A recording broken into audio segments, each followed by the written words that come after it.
Hello, everyone. Thank you for having us. My name is Lionakis from Lionakis. Our case study is Trajan Elementary School. It's an early 1980s single-story campus-style school of wood construction in Orangevale, California. How many of you know where Orangevale is? Finally, I'm back home in SAC because nobody knew where Orangevale was at our other 4 stops. Well, Orangevale is the orange dot. It's in an unincorporated Sacramento County, part of San Juan Unified School District. It's located in Climate Zone 12. We have a Mediterranean climate here. That's a nice way of putting it, I think.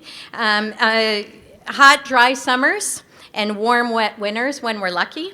And highs are over 100 degrees, lows in the 30s typically. And what that means for our school year is that we have both cooling and heating days for a typical school in our region. In contrast to some of the urban elementary schools we saw here, this one is suburban. And one of its noted site characteristics is the Shadow Creek that sits at its south edge. The Shadow Creek is one of the many creeks and tributaries we have in the region that feeds the Sacramento and American River water system, the source of our drinking water. And that becomes very important as we talk about water savings at Trajan today. The original site plan is a campus plan with finger plan classrooms. We focused our analysis on a single classroom of Trajan.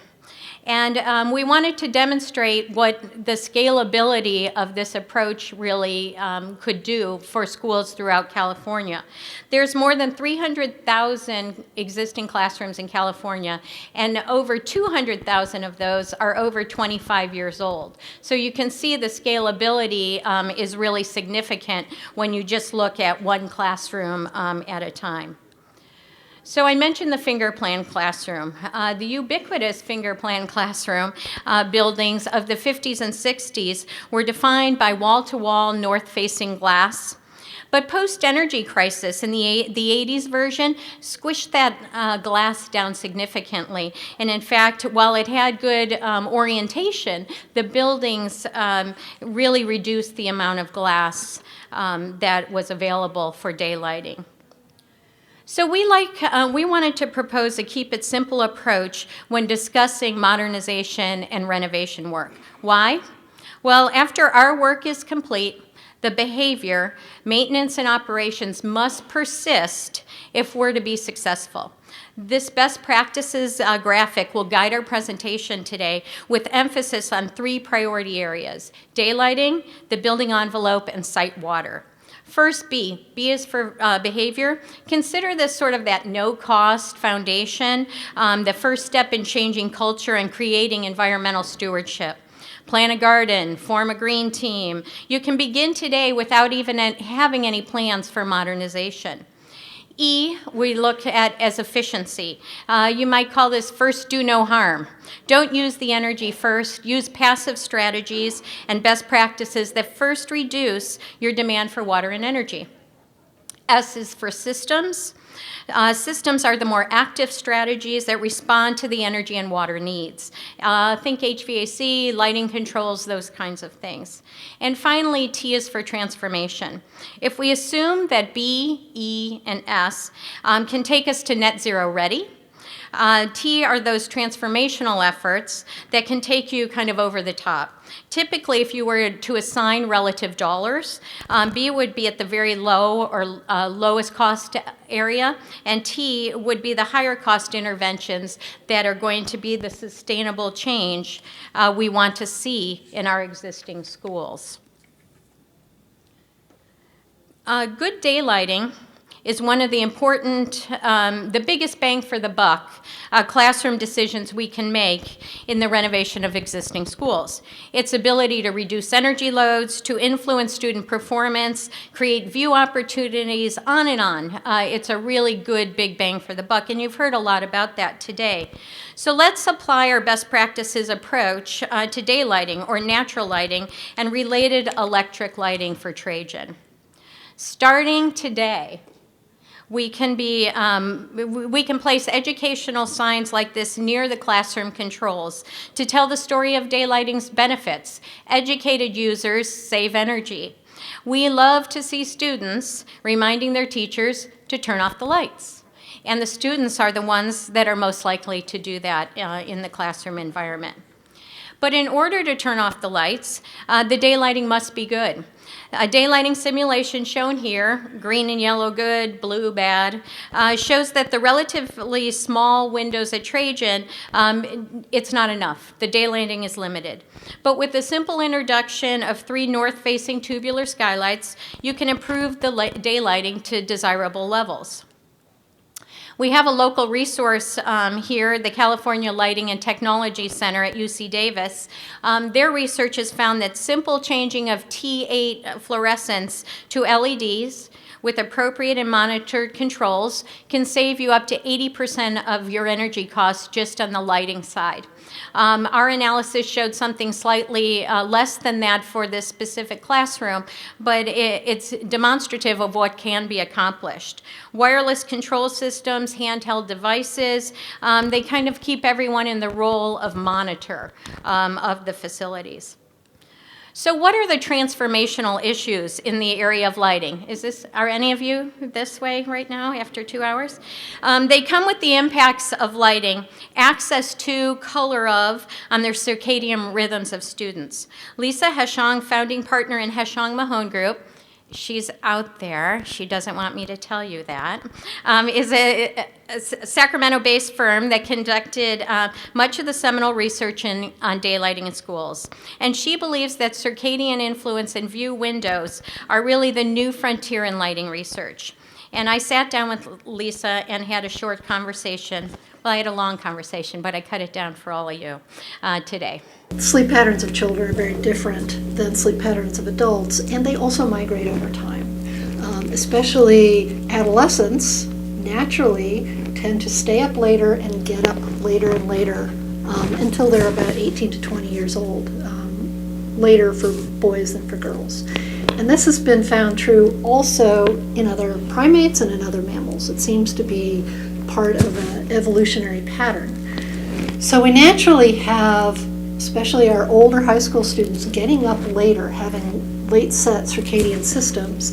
And the one thing that could really, really help them is more exposure to daylight early in the morning. More physical activity, more exposure to the outdoors, more daylight helps to reset that circadian clock and reduce the drift that we see so much in adolescent students. Putting PE classes in the morning, not having students study advanced calculus in the basement at 7 a.m. You want them studying advanced calculus in a daylit space at 10 in the morning. Parents of teenagers? Yeah, she's right. The next area of best practice is energy saving in the building envelope. Energy savings can also be significantly improved by user education and behavior change, and we really believe that's foundational. For just $60, the Center for Green Schools can train and certify teachers on operating their classrooms safely and efficiently. We often do a training on schools after we finish renovating them, for example, training teachers not only about their sustainable classrooms, but the technology and the infrastructure as well. This allows the teachers then to be the teachers and pay it forward and teach future teachers about the facilities and why we do what we do.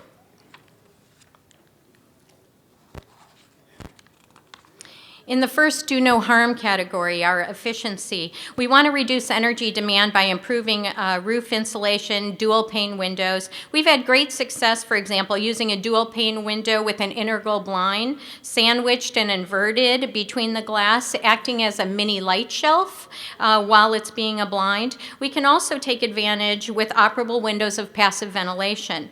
Our analysis showed that windows can provide adequate thermal comfort for approximately 30% of the days that school is in session. With night purging, in our taking advantage of the cool nights we have here, we can delay turning on the air conditioning in the morning, and with the addition of ceiling fans, our big-ass fans, we can push that number up to 45% of the school days, where we can achieve a level of thermal comfort through passive strategies. But after that demand is reduced, we modeled a change from all the electric heating systems in the school to a variable refrigerant system with energy recovery. Any efficient HVAC unit will make a significant difference, though. How do we know how we're doing? Well, real-time energy monitoring, both as part of the energy management or EMS system and as a public display, demonstrates and monitors energy use patterns. Educated users are energy savers, and behavior can change immediately.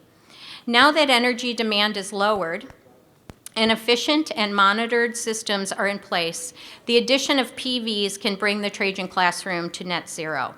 With these improvements in place, we're able to reduce the area of PVs required from nearly 800 square feet to just 485 square feet, or able to fit on the south-facing gable of the existing Trajan classroom. Reducing the EUI, the energy use intensity, is our goal. EUI, or in our case, predictive EUI, gives an apples-to-apples look at the total energy use of your building from all sources, electric, natural gas, utility-provided steam, etc., and converting it to kBTUs and dividing by square foot. Before the PVs, our EUI went from 45 down to 31, and then to net zero energy or close with the addition of the PVs. You can see at Trajan, these simple interventions were really significant. And finally, our best practices in water, specifically site-related water use and stormwater management. Behavioral change can significantly impact our water systems as well.